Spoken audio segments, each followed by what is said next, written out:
We will let Nathan Baird be the leadoff hitter for this one. Nathan, go ahead.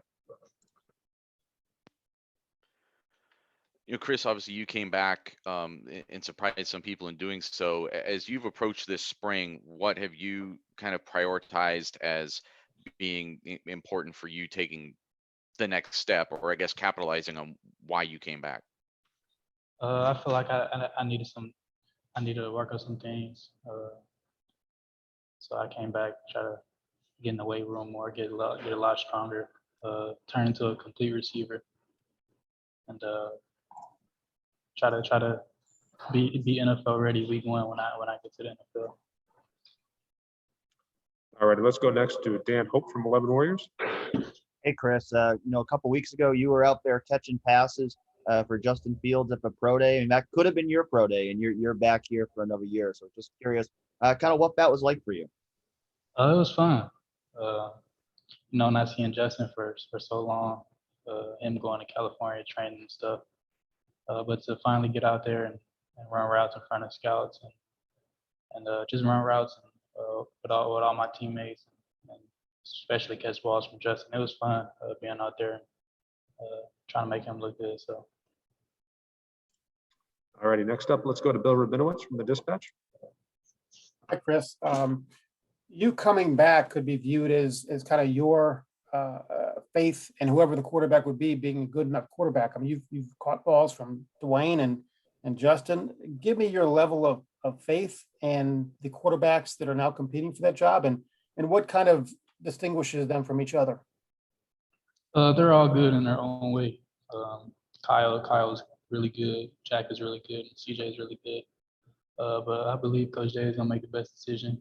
He's one of the best coaches in the country. So, but us receivers, we try to make it easier on the quarterbacks, us receivers. So we try to get open for them and communicate with them at all times. Whoever's the quarterback, we're gonna feel good about it. So, thanks. All righty, next we'll go to Tim May from Letterman Row. Tim. Thanks, Mike. Hey, Chris, I've never asked you, but I'm just wondering, within the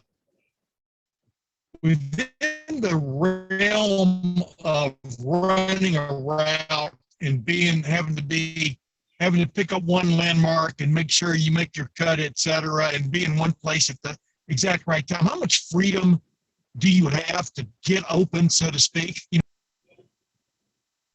It's not a lot of freedom, but it's really a lot. I mean, we just have to be at a certain landmark, certain place at a certain time. But once you get used to it, you kind of try to master the game. That's what I'm trying to do, especially now that I came back my senior year. So just trying to master the game and perfect my craft, and just working at the little things and trying to make them great. So. All right, let's go next to Austin Ward from Letterman Row. Austin. Chris, I hate to belabor in the point here, but when you talk about wanting to come back to be NFL ready week one, what makes you think that you weren't? There's a lot of reasons why I came back, but that's one reason why I came back. I feel like I could have got a lot stronger in the weight room. Try to play more strength. That's one of the flaws I had in my game last year. But I wanted to come back, work with Coach Mick another year, compete against Garrett, Jameson in the off season. A lot of guys in Zone 6. I feel like I could get better and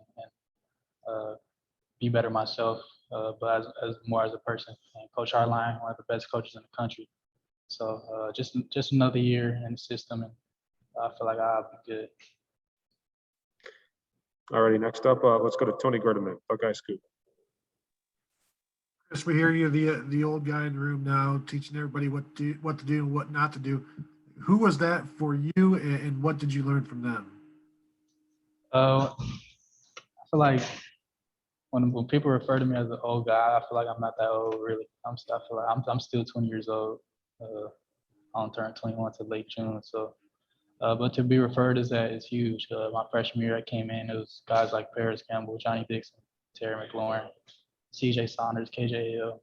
I mean, so many guys at receivers loaded.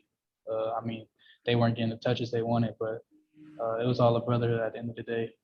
They all blocked for each other. They all did the little things for each other, and that's what I want to do to this room. There's only one ball, so everybody can't get the ball at every play. So we got to work with each other. That's how we want to do it. Thanks. All right, got time for just a couple more. We'll go to Patrick Murphy first. Patrick? Chris, when you made the decision to come back, did you talk to especially some of the younger receivers in the room, guys who probably haven't had the opportunity that they hoped for? Because I think a lot of them probably assumed, like we did, that you were going to go and there would be more chances. Did you have to talk to them and kind of say, hey, look, this is why I'm coming back, and here's how I see this going?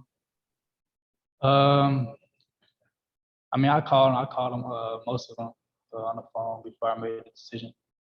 Told them I was coming back. They're cool with it. We're all close, so they understood. And that's how I went. We all FaceTime all of them. I just told them right before I made my decision.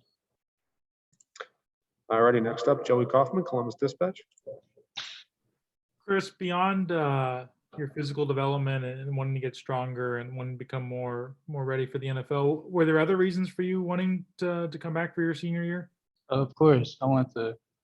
Both my brothers have their degrees, so I wanted to get that. And just being a part of the program, I feel like it's huge. I mean, I like it here. I just wanted to get better and hopefully take that next step this year. All righty, we'll do two more. First one to Stephen Meads. Stephen, go ahead. Chris, you keep talking about you just wanted to get stronger. I don't know. Were you getting that type of feedback from people that's something they wanted to see you do, or is that just a revelation you came to on your own? I feel like, I mean, not going to the NFL, it was just something holding me back, really. After the national championship, I had that terrible feeling. I'm a competitor, so after that national championship, I had a terrible feeling in my stomach. I just didn't want to leave college like that. And growing up dreaming, I always wanted to win a national championship. I always wanted to do everything in college and go to the NFL. So I came back to, I feel like we had unfinished business. I believe in the quarterback play. I believe in Coach Day. I believe in the program. So I wanted to do another year to try to win a national championship and try to do all those things. All righty, and last question for Chris to Jeremy Birmingham. Jeremy. Hey, Chris, with the young guys, with Marvin, with Emeka, I mean, you've had an opportunity this spring, probably not to take a lot of reps because you don't really need as many as those guys do. What have you seen that will surprise people when they get a chance to see them on Saturday for the first time? Marvin Harrison is real. I mean, route runner, technician, all that. He's a deep threat. He's a real good receiver. And I hope you guys get to see that on Saturday. Mecca is really good. Also, he's really developing when he first got here. Since when he first got here, and Jaden's really good too. He's really athletic, really raw. Once he learns how to become a receiver, he's gonna be really good. So I'm really proud of those guys and how they keep developing, and they work so hard. They keep their heads down. They don't really say much. Those are the type of guys that you want. So they're gonna be really good in the future. I can't wait. Are you impressing on them the importance of special teams and their opportunity to make an impact there? I ain't even have to say anything to them, really. That's how the program is built. So yeah, they're doing a lot of special teams reps, trying to get on special teams so they can play on offense. But yeah, Marvin Harrison he's real. He's the real deal. All righty, awesome, Chris. Thank you very much for your time. Really appreciate it today. Appreciate you guys.